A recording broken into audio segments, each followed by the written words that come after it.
ഇനിയും നിറയെ ഗൾഫ് പരിപാടി ഉണ്ടെന്ന് മോള് പറഞ്ഞായിരുന്നു. അടുത്ത മാസം കുറച്ചധികം സ്റ്റേജ് ഉണ്ട്.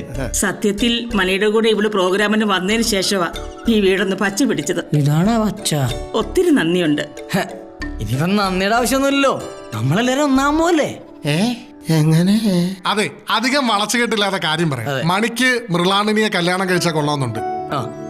എനിക്കിഷ്ട. രാജാമണി, അലോഹ്യൊന്നും തോന്നരുത്. നിങ്ങളിപ്പം നമുക്കൊരു സഹായമാണ്, അതൊരിക്കലും മറക്കില്ല. പക്ഷേ പറഞ്ഞു വരുമ്പോൾ ഞങ്ങൾ ആരോമൽ ചേകോരുടെ പിൻതലമുറക്കാരാ, വലിയ പ്രതാപികളായ ചേകോന്മാർ. ഫോട്ടോ അപ്പൊ പിന്നെ എങ്ങനെ? അല്ല, നിങ്ങൾ തന്നെ ഒന്ന് ആലോചിച്ച് നോക്ക്.